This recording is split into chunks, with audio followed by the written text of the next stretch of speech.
Welcome to the Good Hang podcast for your weekly dose of battery-filling conversation with your hosts, Julien, and myself, Ariane. And today, we have a wonderful, wonderful, very special guest, Eva Alexo. Hello. Thank you for having me, guys. This is so cute and exciting. Welcome. Ooh. How fun is this? So, it's funny because you guys kind of have missed each other, but you're meeting today because Eva is the creator and host of Canada's biggest comedy party, the Kickback. So weird to say. And this is where we met. And last Thursday, she invited me, because she was headlining in Ottawa, invited me to host a show for her, which I had never done in my life. But we sat down and she was like, you know, the only person I could think about who could host is you. And I was like, holy shit. And that's kind of a statement to our friendship of believing in each other in a way more so than you believe in yourself. Easy. I'm going to start crying immediately. You know I'm on my period. I'm like, I will start crying right now. That's so, you know, I have a video of, so we started this like 4 years ago during COVID. And when the world like kind of opened up again, my friend Norm and I, who runs like another comedy collective, we collaborated and we threw this like 500 person show at the Dollar Cinema. So that's the first time that I met Eva. I was invited to that show through Chops, one of our mutual friends. Yeah. And there's a camera pan because I got the whole thing filmed. I like found this company and I can see there is actually a shot of me meeting Ariane and being like, hi, my name is, because I went through like all 500 people in the audience.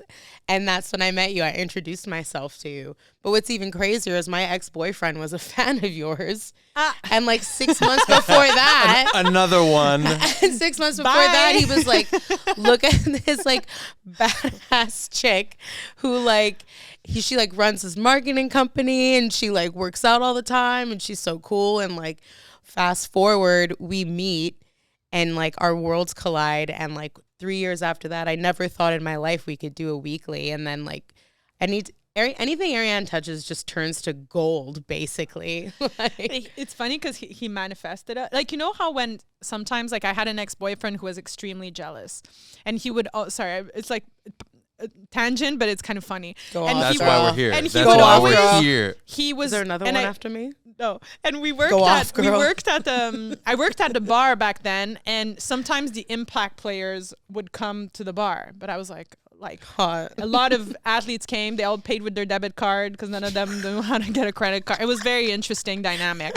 But it was funny because he was specifically jealous of one guy, and I didn't even know the guy. Like, he was jealous of, and he would talk about him so much, you know? And then one day the guy came to the bar and we actually like hit it off, and then we became friends and we dated at one point. And it was just so funny. Like when someone hyper focuses on one person, it's like it can manifest right. You can manifest 100%. wrong. Like, Yep. I know. Listen, great taste in women. yeah. Listen. But actually, so we can go back to that kickback. The way you guys have the crossovers, I hosted a show last Thursday, and then Julian performed with his band acoustically at the show, and it was such a fucking cool community experience. And Eva's been building through this, and we got to kind of all do this day, and then they meet for the first time, and Julian was even saying that he knew the show from his sisters, so it's kind of cool. So how all our Yeah, it's worlds more than kind connect. of cool. Yeah. What? So from a musical standpoint, what was really cool is that, first of all, it was the first time playing after a stand-up show. And during stand-up, everyone is focused on what the people are saying. Yeah. So for us musicians, it's like you go to a bar, to a show, the last thing you do is listen to the show. Everyone's talking, everyone's drinking, no one cares. This time, it's like you could hear a pin drop.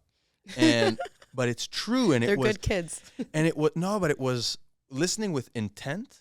And in our band, we pride ourselves. I guess everyone says this. You pride yourself on your lyrics, but it's such a strong point between Sash and I, my bandmate. Like, is all our lyrics are discussions that we have. So now to be able to like sing these songs and everyone's listening, it was magical. It was really cool.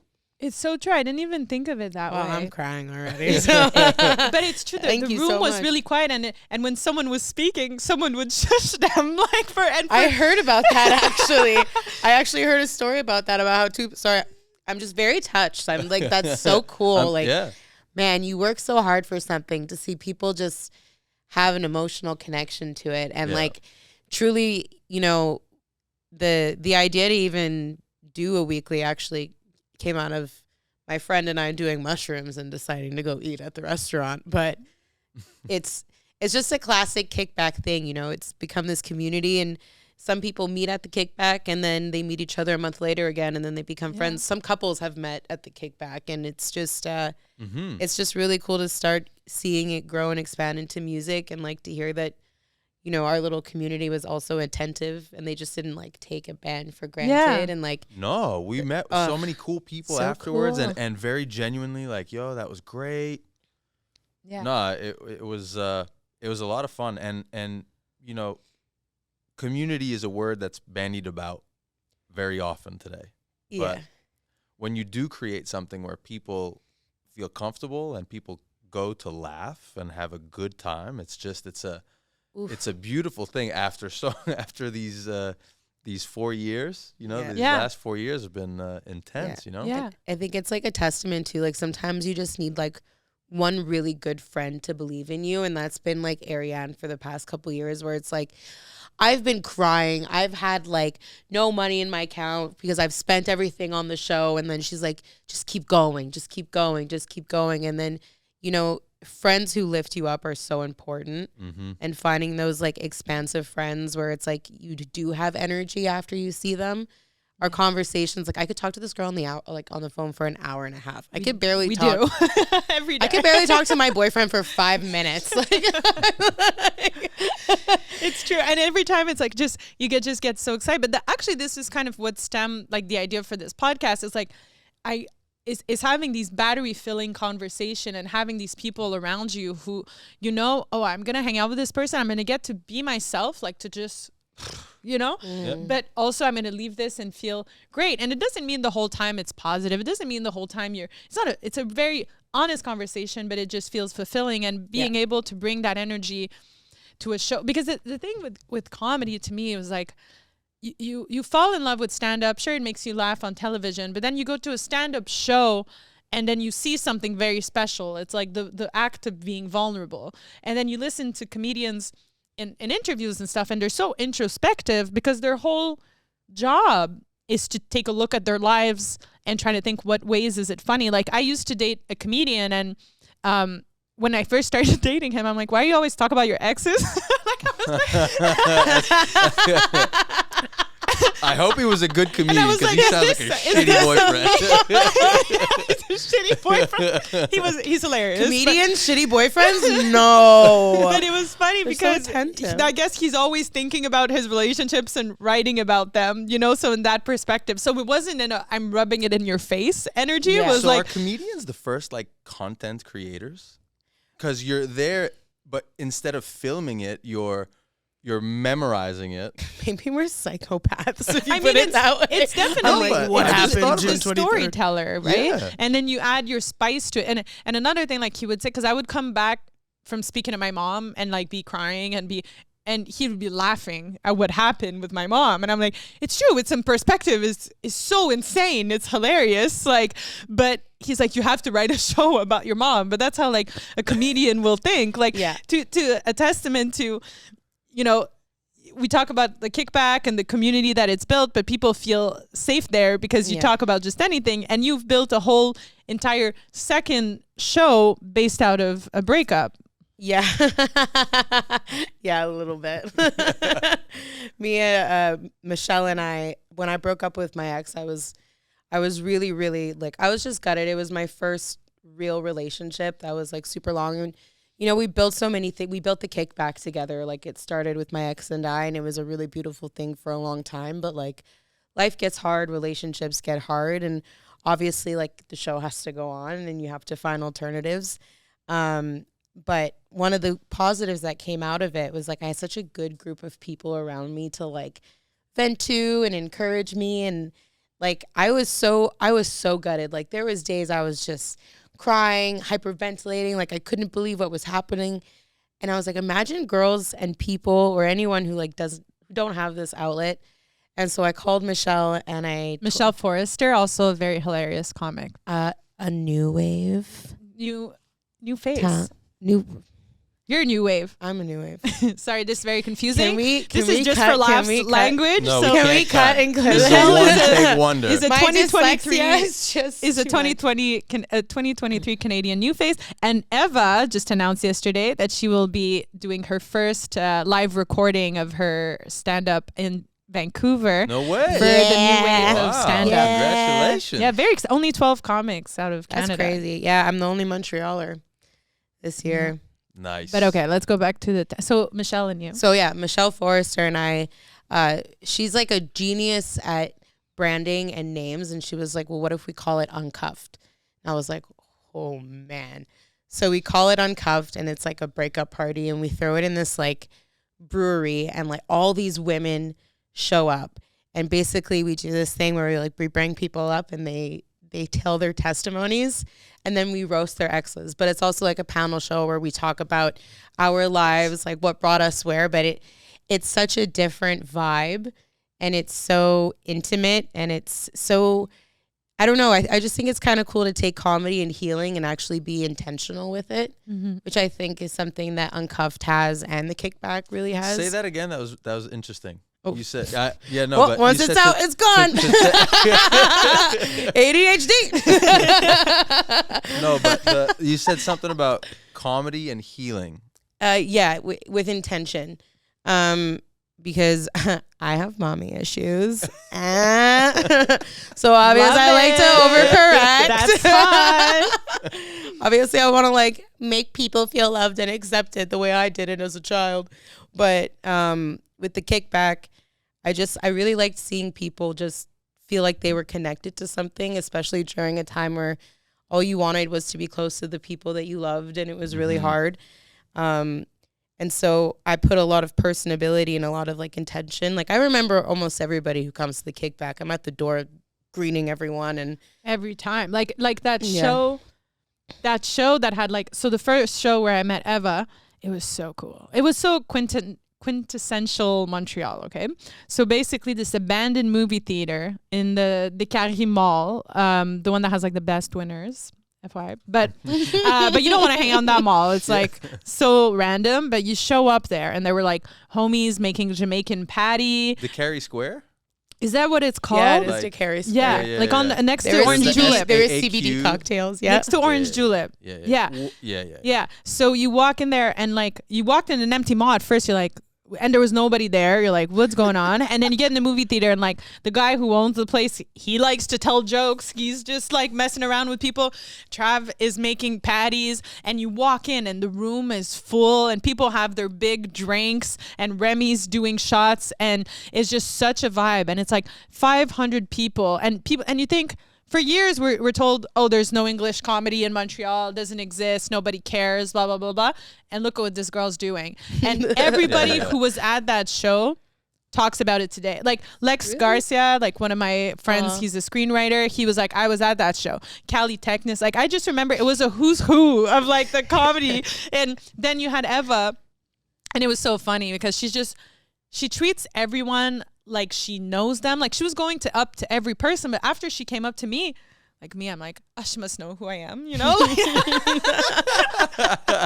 my sister was like, do you know her? But the way her warmth and the way she cares for people, and it's been something that you're so authentically yourself. Like you said, it's true. She says a sentence, she doesn't know what just came out. Like it's over. But that being said, you're like that online, you're like that in your TikTok, you're like that in your stand-up. So people feel like they're close to you and you have this way. I said to her recently, I'm like, you treat people with care. Try. Yeah, it's like you want people to be careful with you, to treat you with love, with and then you treat people like it's like a warm hug, and like it makes so much sense when you think of comedy and events, but actually I had never seen it before. Yeah. If anything, you go to a comedy show, the chair is sticky.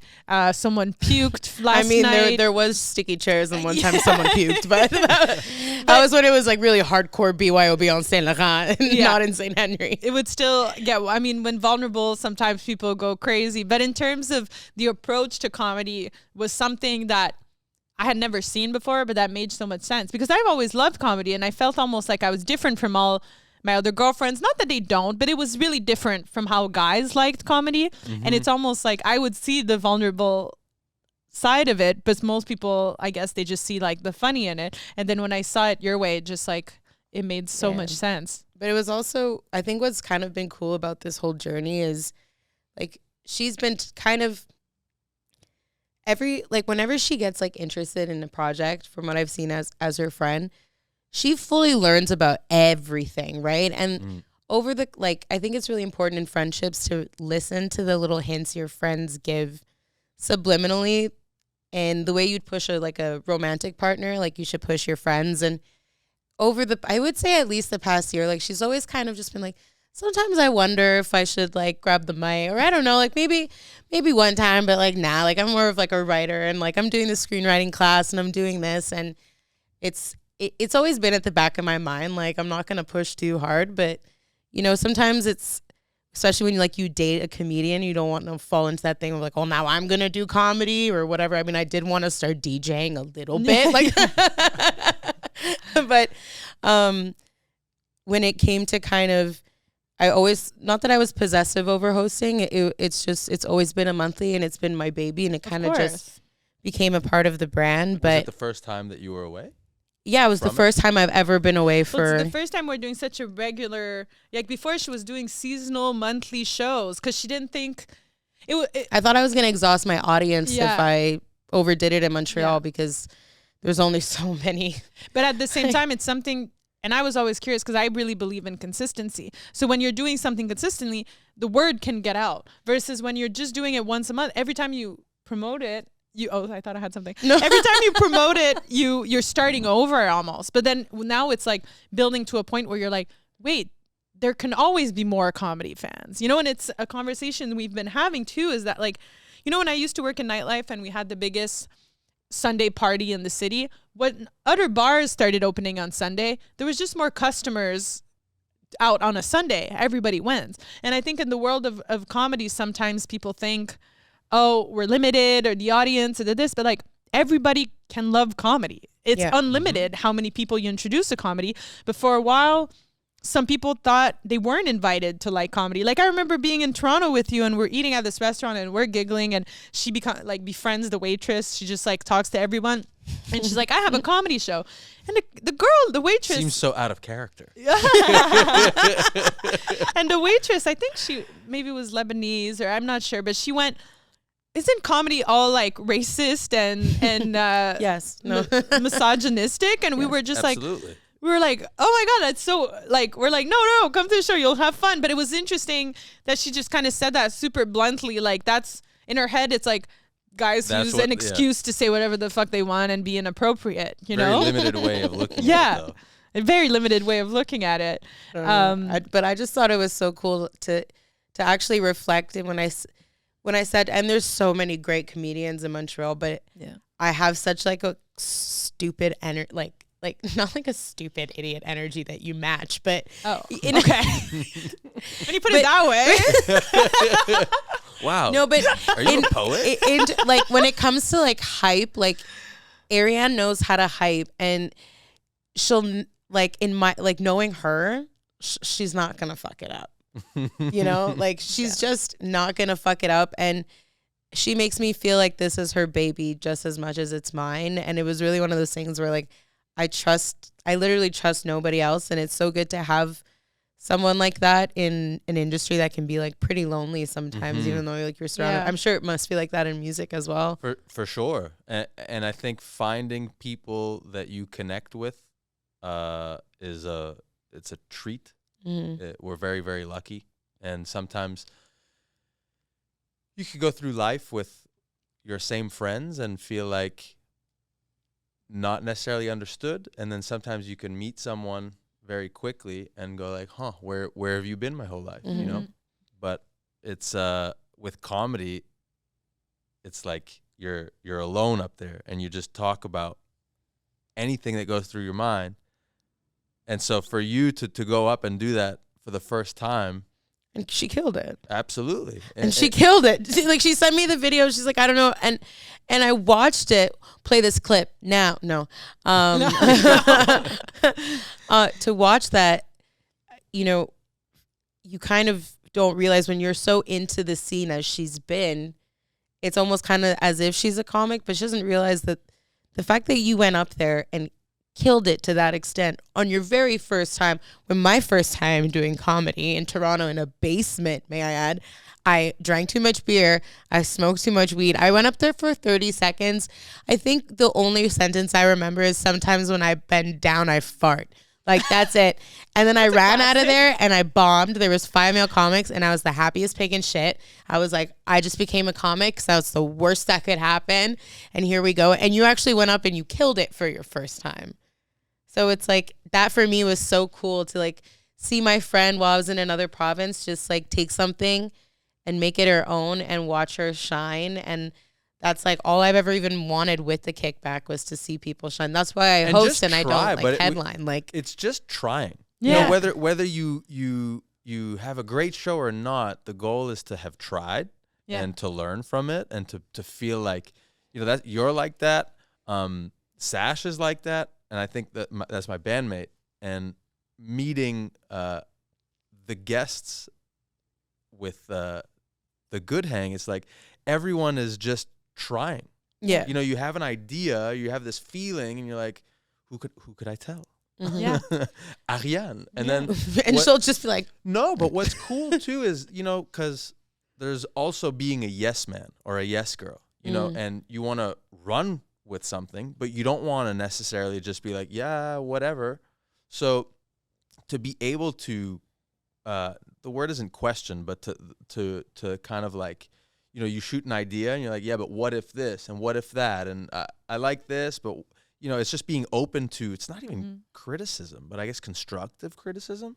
yeah, but it's also like friendships can be really healing when it comes to criticism as well. Because when you find like the right group of friends where they have, like, understand your best interest at heart. Like, Yeah. there's no ego. It's like, yeah. and Well, when, to be a best friend, I think, is to be able to bring out the best in someone. And to bring out the best in someone, sometimes you got to say shit that is not so easy to say. One thing I've noticed about the world of comedy is like when you listen to comedians, especially male comics, like in podcasts or even some that I know, they always say, my favorite things are the hangs. It's the best part, you know? And I think generally males tend to have these like hang out. Like I remember in high school, guys would just go hang out in a car in a Canadian Tire. That was the activity, you know? Great. There were maybe some not even a Tim Hortons like the rest of 100% us. you know, you've been Canadian. You've been to that hang. I am that hang. I But wasn't it's Canadian funny because Tire. as women, sometimes I feel like with my friends is like, it's like the hang has to be an event or like a dinner or this or that, and barely have time to talk or to connect. And I think in comedy, the guys, you know, have this bond, and then the women not so much because it's really hard because on a lineup usually there'll be like one woman, so there's this competitiveness. But through our friend group with Michelle, I feel like we have our hang, but then we don't have to talk about guy stuff. It's like legit. Just to hang, you know, we talk we'll about go comedy a lot. We talk about comedy a lot, but we talk about our love lives. We talk about our friendships. We talk about our parents, but it'll be like in the randomest coffee shop. Like I was trying to explain to friends, I just had the best trip in New York City and I didn't go to Carbone. I didn't do anything fancy that you'd have on a list. We mostly like went to Joe's Pizza. We went a lot, like every day and hung out. And I spoke to different comics for like 3 hours, 4 hours. And it was a good hang, you know? And to get that with you guys, I'm like, to me, that's what like is better than any kind of big fancy activity, you know? And it's cool too, like once you find your little like gang, and you probably have this with like your travel partner, your bandmate. But we've gone to I call him my travel partner. your travel partner. Yeah. We've gone to like all these cities together and like started from so many different storylines over the past like 2 years, you know, like last year we were in Vancouver, we invested in going there. And then this year is the first year I'm being flown out for the first time in my life, which is insane. Yeah. And you've helped the Kickback grow so much. And then you just like made it your own. Now we have like musical acts. And I was actually curious, like, what's it like for you being a musical artist, like an Anglo musical artist in Montreal? That's just taking over my podcast. Wow. Is this revenge? Sorry, I know. I just have a question. I was just like, just what? fucking around. I was like, what about your career? No, it's tough. It's a multifaceted question, really. Sorry. But how do I feel as an Anglo musician in Montreal? I don't want to say mostly unseen, but there's a reason why we've been going to Toronto monthly, and it feels much more like we're a part of the community there. And it's tough, right? Because you don't want to say like, oh, because I should be further along. No. But I think there's that community feeling that I've missed out on. I'm not saying that the door is closed, and maybe I don't put myself out there enough, but it doesn't feel like there's that kind of close-knit community for Anglo musicians in Montreal. Or maybe I just haven't come across it. That's I don't know.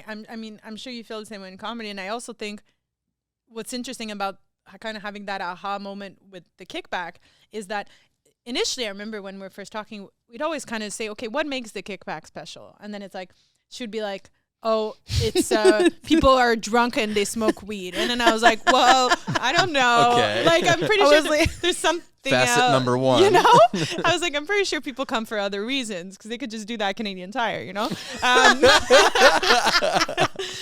oh my God, I remember that conversation. But then it was like, then we started finding a space where it wasn't BYOB and it can't smoke. It still worked. It wasn't BYOB, still worked. And then she's like, it's the free shot. Free shot, I think, is part of it. But really, we realized it's the essence, it's the community. Yeah. And people who come to our show is so different from coming to a comedy nest. Ça n'a pas rapport. It's a completely different thing. And that's why music can coexist, because really, it's an artist space. Like, so I went to FACE, 100%. which is fine art school here in Montreal. And it's funny because every time people find out I went to FACE, they go, oh, that makes sense. You know, like they go, adds up now. But I remember vaguely, like in grade 5 or maybe a bit older, but not old, like felt like I was too young to be there. But they used to have blues night, which was in the basement of the school. And some people would do open mic comedy, some people would do drama, some people would play some tunes. You were going to say opium. In the basement of FACE. Jay Baruchel was definitely out there doing opium. No, just kidding. But it was such a vibe. And like, I remember it almost like I had a dream of it and it didn't happen, you know?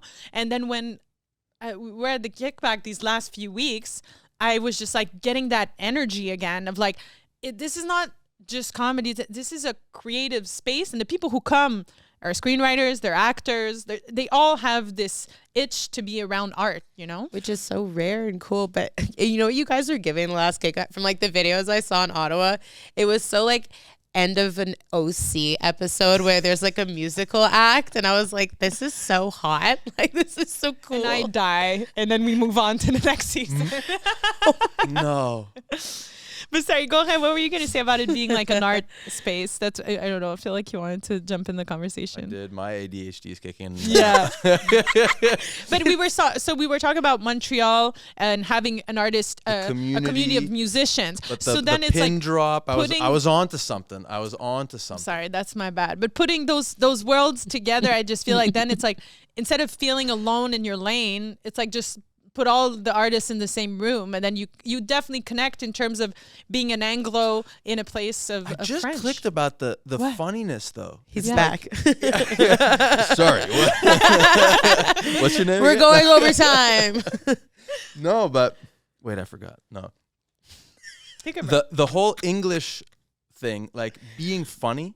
Yeah. So playing at a stand-up comedy show, it made it so that it was easy for the banter between us to be funny, but because it was in English, when you're in a francophone environment, and as bandmates, we can both speak French, but it's like it flows better between us in English. So there's like that weird language barrier where you feel more like mechanical, whereas playing acoustic on top of it, where you're not yelling at people, you're stripping it back, and you're even more vulnerable.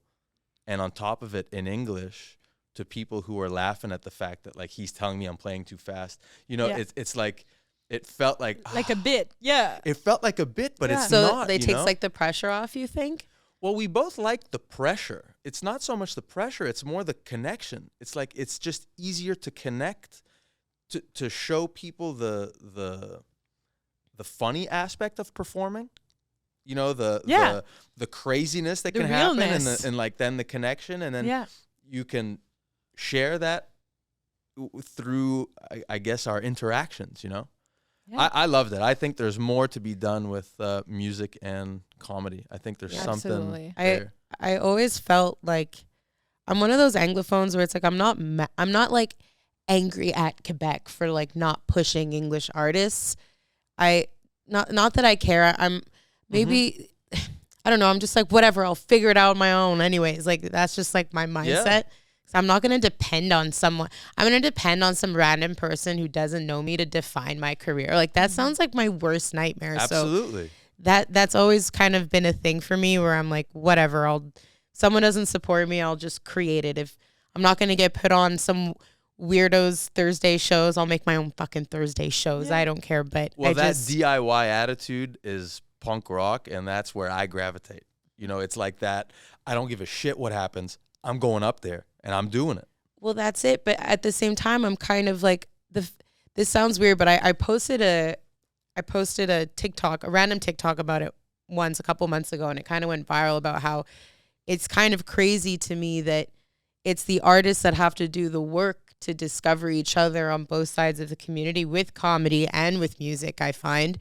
And that, when I went to Vancouver, it was so easy to expand in my career. Within weeks, I was able to do like double the shows and opportunities of people wanting to sponsor this and sponsor that. And then you come back to Quebec and your content is just fighting against all of this French content. Well, how are you going to go to Saint-Jérôme and do a show? How are you going to go to Shawinigan and go Shaboogamoo? to I really do want to go to Shaboogamoo because I just think that's such a cute these name. These places are beautiful, and what's cool is these places have people, but it's just like how to connect those dots. I haven't really figured it out. Yeah, but And do they even want to connect those dots? Through social, it's like opening the door that it can exist, and it's going to continue to exist for sure. Mm-hmm. We kind of have to wrap up the episode, but I have one more question. What do you want to attract for yourself in this next year?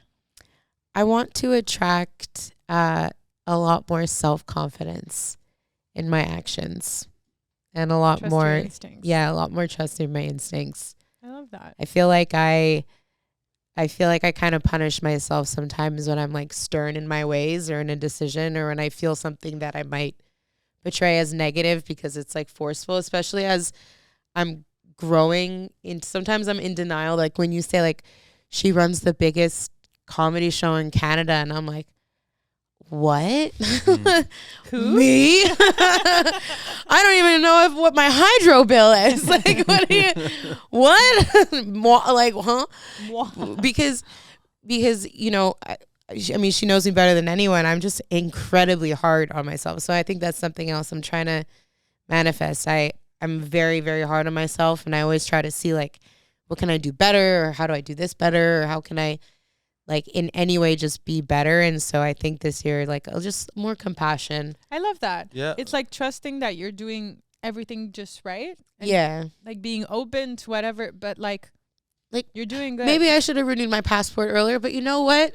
That's the reason this service exists for dum-dums like me. No, Everything's you going know to be what? fine. And you're here now. It's more like you're here now. What are you going to do? Now Yeah. what? But I do feel really grateful. It's like I've had one of the hardest years of my life and one of the most beautiful years of my life, because like my friendships have never been stronger. My brand is growing with like people that I love. And when I was a little girl, like people used to always say like, what's your dream? Like, what do you want to do when you grow up? And I always knew like, I just want the option to say no because I can and not because I have to. Mm-hmm. So like that is my life goal. Like I Yeah. want to get to a point where if I say no to something, it's because it doesn't suit me and it's not out of like, And because- you trust yourself. Like, yeah. And I want to like fulfill that little dream for that little girl. Cause I was Well- like, I just want to say no because I want to, not because I have to. Stubborn ass. You just want to be more stubborn. Yeah. I just want to be more of a Taurus. No, but that's beautifully said.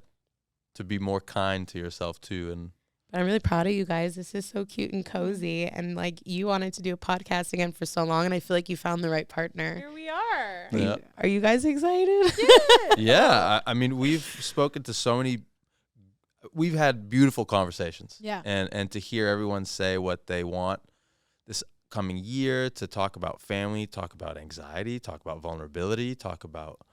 I mean, I cried in the It's- first 40 seconds. So. Yeah, no, honestly, that's a this record. Yeah. For me? Fuck off. Thank you so much. That was such a good hang. Thank you. Appreciate Yeah, you. good hang. Love you guys. Love Well, you already. too. Thank you. Yeah. See how quickly.